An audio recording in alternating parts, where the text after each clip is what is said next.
Allah memerintahkan malaikat Jibril, wahai Jibril, turunlah engkau ke bumi, ambil tanah dari seluruh muka bumi ini untuk aku jadikan bahan penciptaan manusia. Malaikat Jibril turun, Pak. Waktu malaikat Jibril mau ngambil tanah, bumi protes. Apa kata bumi? Wahai Jibril, mengapa engkau akan mengurangi aku? Mengapa engkau sakiti aku? Kata Jibril, aku diperintah Allah untuk mengambilmu. Tidak bisa Jibril, aku berlindung kepada Allah dari engkau menyakiti aku. Karena bumi berlindung kepada Allah, maka malaikat Jibril pun nyerah. Ya sudah, kalau kau berlindung kepada Allah, aku pun tidak mau mengambilmu. Gagal malaikat Jibril mengambil bahan penciptaan Nabi Adam alaihissalam. Diutus lagi oleh Allah malaikat Mikail. Nah, jadi Allah, Bu, tidak pemarah, Pak. Kalau memang nggak berhasil, karena bumi pun berlindung kepada Allah, Allah tidak marah kepada malaikat Jibril. Jadi ini juga bisa ditiru oleh para pimpinan. Tidak selamanya harus memarahi bawahan jika tidak bisa melakukan pekerjaan yang dia perintahkan atau tidak sesuai hasilnya. Diutus malaikat Mikail. Begitu malaikat Mikail mau mengambil tanah di bumi ini, bumi kembali protes. Tadi Jibril yang kemari, sekarang kau pula lagi Mikail. Jangan kau kurangi aku, jangan kau sakiti aku. Aku berlindung kepada Allah Mikail dari engkau menyakiti aku. Karena bumi berlindung kepada Allah, malaikat Mikail, ya udahlah, kalau memang tidak dapat, ndaklah. Akhirnya malaikat Mikail pun pulang kepada Allah tanpa membawa tanah untuk penciptaan manusia. Kemudian yang ketiga, Allah menyuruh malaikat maut, Israel, ambil tanah di bumi. Malaikat Israel mengambil tanah. Capek bumi menjerit, Pak. Tidak peduli dia ambilnya semua. Mengapa kau ingin menyakiti aku, Israel? Mengapa kau ingin mengambil aku? Aku berlindung kepada Allah dari engkau menyakiti aku. Kata malaikat Israel, aku pun tidak akan kembali kepada Allah sebelum aku melaksanakan perintahnya. Jadi yang berhasil mengambil bahan penciptaan manusia ini adalah malaikat maut. Maka hati-hati, Pak.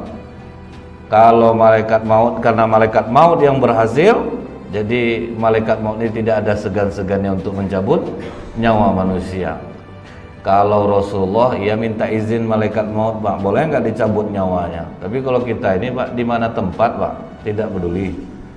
Jadi karena malaikat maut ini, itulah hubungan kita dekatnya dengan malaikat maut itu, karena memang dia yang berhasil mengambil bahan penciptaan manusia.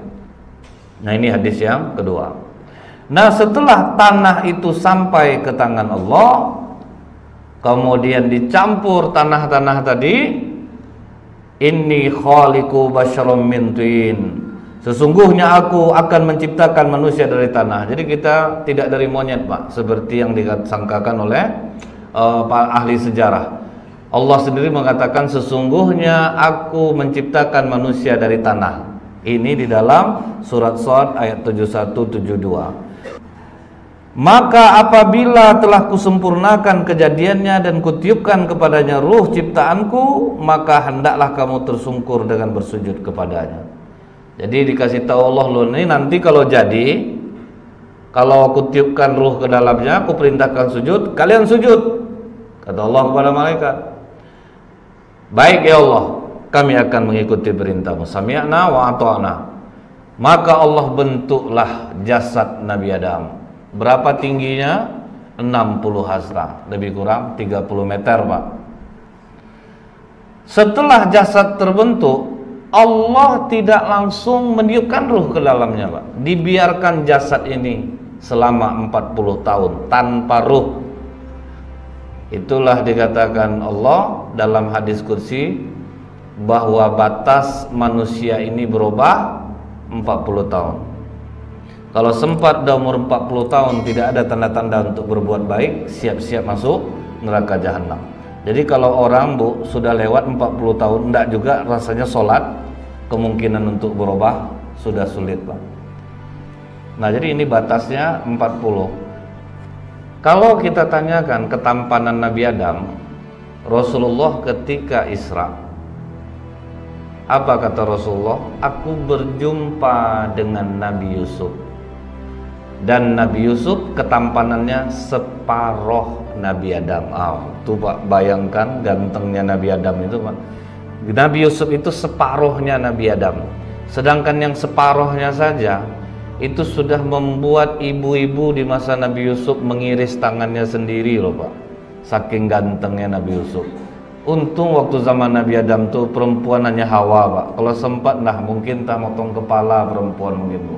Lihat ketampanan Nabi Adam. Udah tinggi 60 hasta, ganteng pula. Kalau kita nanti lanjut kajian ini ya Bu ya, yang selevel cantiknya sama Hawa itu hanya Siti Sarah. Itu berapa jauhnya Pak? Jadi udah istri Nabi Adam ini cantik, berapa generasi baru ketemu perempuan cantik lagi? Itulah waktu masa Nabi Ibrahim. Siti Sarah inilah istri yang juga kecantikannya hampir selevel dengan Siti Hawa. Masih dalam kitab ini juga Pak.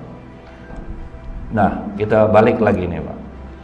Selama 40 tahun jasad Nabi Adam itu berdiri, diam aja itu Pak, tidak ada, dimatang-matangkan Pak, diangin-anginkan istilahnya, supaya makin kokoh. Malaikat berkata kepada iblis, Azazil. Jadi nama iblis ini kan Azazil Pak, makhluk yang dekat dengan Allah. Sampai malaikat sangat segan dengan iblis ini dulu Pak. Kalau ada apa-apa ngomongnya ke iblis dulu, nanti iblis baru menyampaikan ke Allah.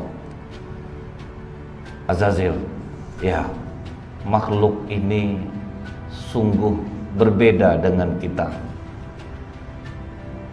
Kami takut melihatnya. Jadi malaikat mengatakan kami takut melihat jasad ini. Kata iblis, jangan khawatir, aku akan mencoba makhluk ini apa dia sebetulnya. Maka iblis masuk dari lubang hidung, brojol, tembus ke lubang ekor Pak. Keluar dia balik. Apa kata iblis? Wah ini memang aneh ini. Ini tidak bisa aku kuasai. Jadi sebetulnya kita ini tidak bisa dikuasai iblis Pak. Nah ketika kita berwudu, apa kata Rasulullah? Sempurnakan wudumu dengan beristinsya. Hirup air ke dalam hidung, keluarkan, karena di situ dia bersarang Pak. Iblis itu masuk dari hidung. Jadi setiap kali kita berwudu, dipesankan oleh Rasulullah, beristinsya lah, hirup air, istinsar, keluarkan. Jadi Bu, dia masuk dari hidung, tembus ke ekor. Jadi dia tidak bisa sebetulnya di badan kita nih Pak. Dia tidak bisa bersarang. Cuman kadang kita yang bekerja sama dengan iblis ini Pak, sehingga dia betah dia di badan kita, anak-anak buahnya ramai-ramai di badan kita ini. Karena apa? Kita yang mengajak mereka untuk ke kita. Salah satunya menguap, tidak menutup Pak. Padahal dari sampai Rasulullah, jika menguap, usahakan sekuatnya untuk menutupnya. Karena pada saat itu iblis bisa masuk. Kemudian Pak, dicoba oleh iblis memukul jasad Adam yang kosong ini. Dipukul. Khalaqal insana min solsolin kal fakhor. Allah menciptakan manusia dari tanah kering seperti tembikar. Tembikar Bapak Ibu tahu keramik itu Bu. Seperti itulah tubuh kita ini dipandang oleh iblis Pak. Keras. Dia coba memukul, rupanya sekeras tembikar. Artinya kita ini sangat kokoh sebetulnya Bu. Iblis tidak mampu sebenarnya sama kita ini Pak. Nah, iblis tidak mampu untuk menguasai Adam. Dipukul, berdentang. Artinya apa? Adam waktu itu belum ada ruh, belum punya dosa. Jadi maksudnya Pak, kalau semakin minim dosa yang kita buat, maka semakin kecil kemungkinan iblis bisa menguasai kita. Tapi pintu-pintu iblis masuk ke dalam diri kita ini Pak, dalam hadis lain lagi disebutkan, ketika kapal Nabi Nuh selesai dibuat, semua sahabat sudah dimasukkan Nabi Nuh ke dalam kapal. Tiba-tiba Nabi Nuh terkejut melihat seorang orang tua, mulutnya seperti mulut sapi. ini bukan sahabat aku nih, baru kali ini aku lihat manusia seperti ini, mulut seperti mulut sapi. Ditanya oleh Nuh, siapa kamu dan siapa yang menaikkan kamu ke atas kapal ini? Orang itu menjawab, aku naik ke kapal kamu ini Nuh terpaksa, karena Allah yang memerintahkan aku. Tapi aku sambilan juga, aku ingin badan sahabatmu bersamamu, hati mereka bersamaku. Baru sadar Nabi Nuh, ternyata yang naik ini iblis laknatullah alaih. Keluar kamu, turun. Oh tunggu dulu Nuh, aku kan juga diperintah Allah. Aku diperintahkan Allah untuk memberitahu bagaimana kami bisa melemahkan anak cucu Adam ini.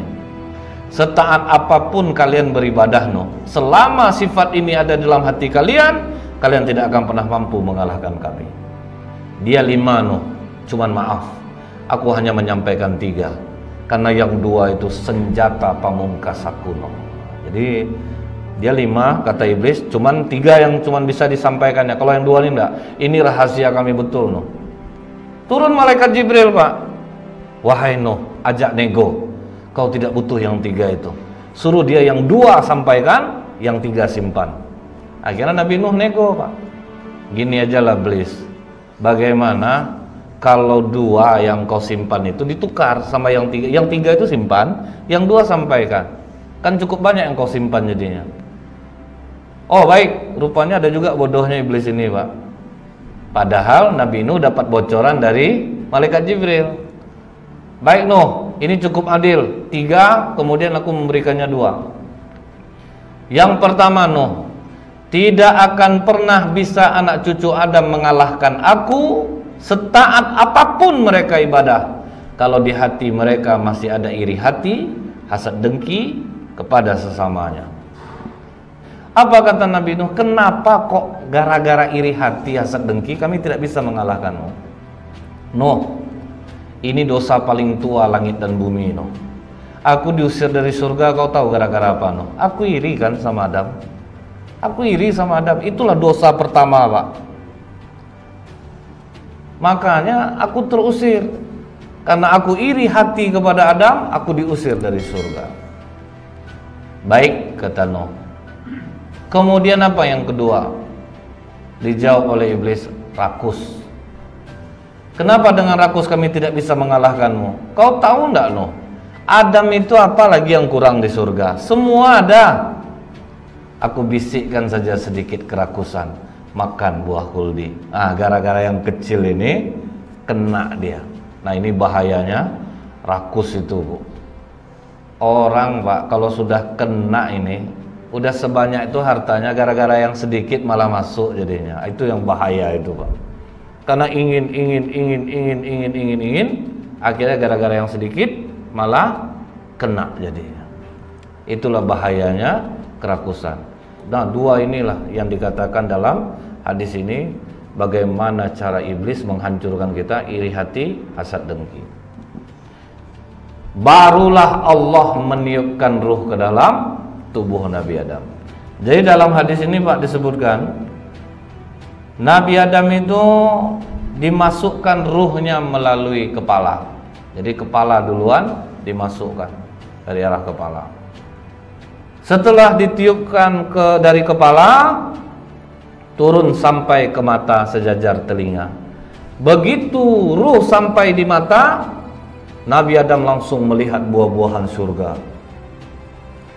Bukan main tertariknya Nabi Adam melihat buah-buahan surga itu. Susah dia, memang betul-betul terbelalak Nabi Adam melihat surga. Karena kita tahu Bu, apa kata Rasulullah? Serendah-rendahnya surga, semewah-mewah raja di dunia. Itulah fasilitas paling rendah besok. Anggaplah kita nih Pak dapat surga yang paling rendah aja, itu sudah semewah-mewah raja di dunia. Ada yang ngurut tangan, ngurut kaki, yang gitulah semewah raja di dunia Pak ya. Apa mau diambilin semua, difasilitasi, itu yang paling rendah aja. Apalagi Nabi Adam melihat dalam bentuk utuh seperti itu Pak, semua kenikmatan. Mata Nabi Adam tidak tahan.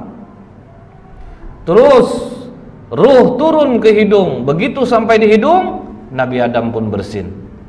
Di saat bersin itulah kata Allah, wahai Adam, ucapkan alhamdulillahirabbil alamin. Jadi alhamdulillahirabbil alamin itu zikir tua, Pak. Jadi zikir tua nomor 2 itu alhamdulillahirabbil alamin. Yang pertama apa? Ketika malaikat mengangkat aras Allah, keberatan malaikat mengangkat aras Allah. Kemudian kata Allah, ucapkanlah oleh kalian subhanallah. Maka malaikat sambil mengangkat aras mengucapkan subhanallah, subhanallah, hingga aras itu terasa ringan. Jadi kalau kita ada beban berat, masalah berat, mungkin subhanallah ini boleh kita perbanyak daripada biasanya. Zikir nomor 2 alhamdulillahirabbil alamin ketika Nabi Adam bersin. Zikir nomor 3 ketika Nabi Nuh diutus kepada kaumnya untuk mentauhidkan Allah, la ilaha illallah. Zikir nomor 4 Allahu Akbar ketika Nabi Ibrahim menyembelih Ismail, diganti Allah menjadi kambing kibas. Di saat itulah Nabi Ibrahim saking gembiranya mengucapkan Allahu Akbar. Hal ini diceritakan Jibril kepada Rasulullah. Takjub Rasulullah lihat sejarah zikir itu, Pak. Rasulullah pun mengatakan la haula wala quwwata illa billahil aliyil azim. Kompletlah zikir itu, Pak. Subhanallah, alhamdulillah, la ilaha illallah, Allahu akbar, wala haula wala quwwata illa billahil aliyil azim. Turun terus. Ruh sampai ke mulut, terus turun sampai di perut. Mata sudah melihat buah-buahan surga. Begitu sampai di perut, terasa lapar Nabi Adam, langsung dia loncat, sementara ruh belum sampai ke kaki. Disitulah terjatuh Nabi Adam karena ruh belum sampai kaki, Pak. Apa kata Allah? Khuliqal insanu min ajal. Surah Al-Anbiya ayat 37. Manusia itu dijadikan tergesa-gesa. Jadi apa kata Rasulullah? Ketenangan dari Allah, tergesa-gesa dari iblis.